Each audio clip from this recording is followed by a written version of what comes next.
Amen. Est-ce que ça va? Amen. Il a eu Ismaël et Isaac. Qui est le fils de la promesse? C'est Isaac. Qui est le fils selon la chair? C'est Ismaël. Dans le plan de Dieu, qui est le fils de la promesse? C'est Christ. Qui est le fils selon la chair? C'est Israël. Amen. Est-ce que ça va un peu? Au fait, la véritable promesse que Dieu voulait accomplir à Abraham, c'était de susciter Christ. Isaac n'était que pour bénir Abraham personnellement. Mais à Isaac, Dieu voulait révéler ce qu'il voulait faire par l'accomplissement de Christ. Amen. Amen. Amen. Et nous avons lu un texte merveilleux. Il y a des choses souvent, quand je commence à comprendre, je vois que l'apôtre Paul a déjà écrit dessus. C'est-à-dire que par réflexion, je m'ouvre l'esprit et je vois que l'apôtre Paul a eu la même pensée qui m'est venue à l'esprit. Et c'est là que je dis, waouh, Dieu est un. On va lire un texte dans Galates. Dis avec moi, je suis une nation sainte. Je suis une nation sainte.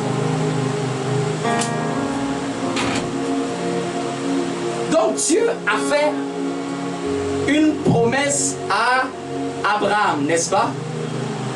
N'est-ce pas? Amen. Il a fait une promesse à Abraham. Donc, j'étais en train de dire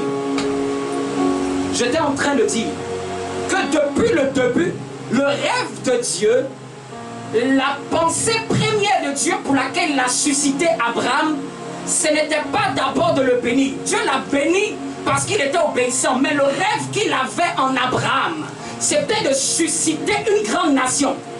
Quand vous avez compris cela, vous pouvez comprendre tout ce que Dieu était en train de faire. C'était ça qui battait dans le cœur de Dieu. Susciter une grande nation. C'est pour cela que c'est la première des choses qui donne comme promesse au verset 2 de Genèse chapitre 12. Il ne dit pas d'abord je te bénirai. Il dit je ferai de toi une grande nation. C'est la première mention qui est d'abord la chose à retenir. Donc depuis le début, Dieu, quand il voyait Abraham, il voit son plan. Je vois une grande nation en lui. Je vois une grande nation en lui. Je vois un peuple qui va me servir, qui va être à part. Un peuple qui va m'être consacré. Et c'est ce que je disais, que le problème, les gens ont cru que cette nation, c'était la nation d'Israël. Et je dis, c'est faux. Et lisons Galates. Abraham a engendré Israël. Israël a été béni parce qu'ils sont sortis d'Abraham. Mais je parle ici de la promesse de Dieu. Amen. Au verset 6, chapitre 3.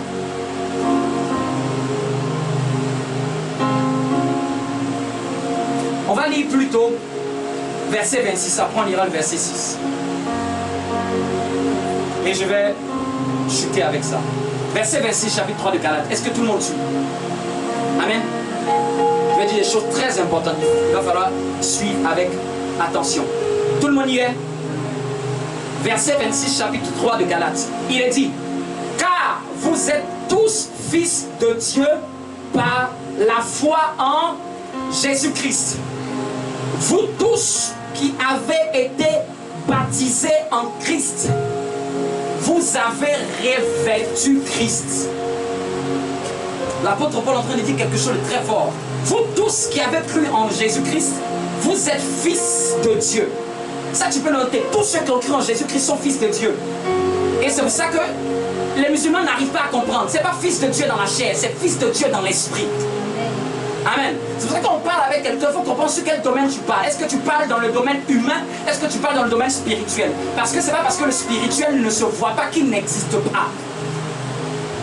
Et en plus d'être fils de Dieu, il dit vous avez revêtu Christ.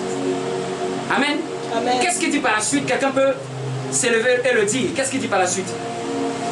Si, évangéliste Yves, si tu peux nous dire la suite, ça va m'aider à pouvoir prêcher. Il n'y a plus ni juif, ni grec. Il n'y a plus ni juif ni grec. Il n'y a plus ni esclave ni libre. Il n'y a plus ni esclave ni libre. Il n'y a plus ni homme ni femme. Il n'y a plus ni homme ni femme. Car vous tous, vous êtes un en Christ. Car vous tous, vous êtes un en Christ. Et si vous êtes à Christ, Et si vous êtes à Christ, alors vous êtes la descendance d'Abraham. wow! Si vous êtes à Christ, alors vous êtes la descendance d'Abraham. En fait, parce que nous avons été en Christ et nous avons revêtu Christ. Nous sommes comme Christ. Et comme Christ est descendant d'Abraham selon la chair, puisqu'il sort de la lignée de la tribu de Juda, et que nous aussi qui avons cru en Jésus par la foi et nous avons revêtu Christ, nous sommes aussi descendants d'Abraham. C'est cette chose que Dieu a fait spirituellement. Amen.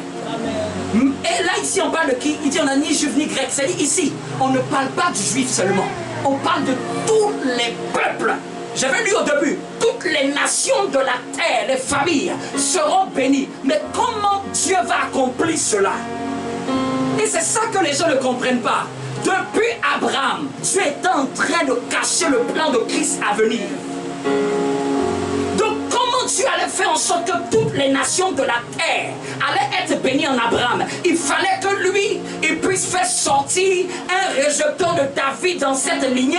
Il fallait qu'il puisse mourir à la croix pour pardonner la malédiction qui était sur les Juifs. Et il fallait que toutes les nations puissent croire en lui. Et si toutes les nations croient en lui, et tous revêtent Christ. Quand on parle de revêtir, c'est que tu vas avoir un vêtement sur le plan spirituel. Et par identification spirituelle, nous sommes descendants d'Abraham. Amen. Maintenant, il va avoir deux descendances, n'est-ce pas? Il va avoir la descendance de ceux qui ont cru en Jésus-Christ et qui ont fait de Jésus-Christ le Seigneur et qui ont revêtu Christ et qui sont fils d'Abraham par la foi en Jésus. Et il va avoir la descendance d'Abraham selon la chair. Et aujourd'hui, les chrétiens, ils pensent que c'est que les descendants d'Abraham selon la chair qui sont plus que bénis. C'est faux. Amen. On va lire un texte et puis je vais terminer. Donc, deux descendances. Qui va hériter de la promesse?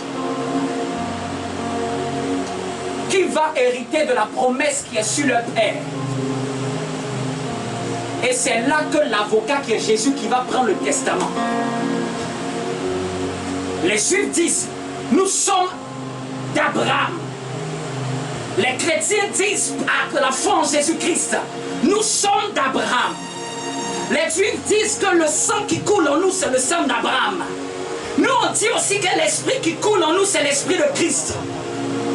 Et ils se revendiquent comme étant les détenteurs de la promesse.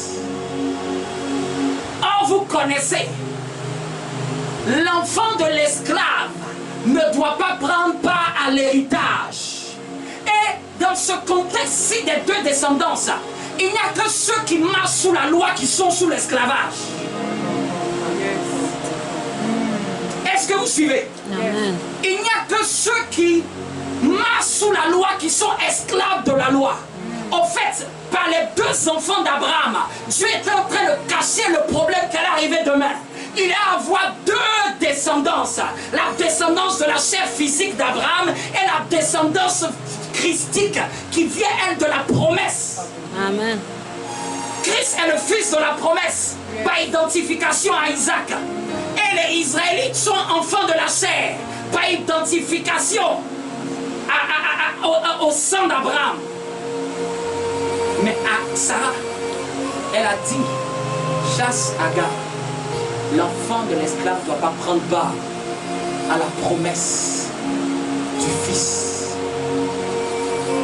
À celui qui vient de l'Esprit. Je lis ce texte. Au verset 6. Ça, c'est le premier point. Regardez au verset 6 ce que l'apôtre Paul dit. Comme Abraham crut à Dieu et que cela lui a été imputé à justice. En un mot, comme Abraham a cru à Dieu et que cela l'a rendu juste de manière simple, reconnaissez donc que ce sont ceux qui ont la foi qui sont fils d'Abraham. Waouh! Reconnaissez, l'apôtre Paul est en train de corriger les Galatiens. Et il dit, comme Abraham, il n'est pas venu à Dieu avec la loi. Il est venu à Dieu en croyant. De même, tous ceux qui ont cru en Dieu, à Christ, sont fils d'Abraham. Parce que Abraham est appelé le père de la foi. On appelle le père de la foi. Mais qui sont les fils de la foi alors? Les fils de la foi, ce n'est pas ceux qui sortent de la lignée d'Abraham selon la chair. C'est ceux qui sortent de la lignée de Christ selon l'esprit. Amen.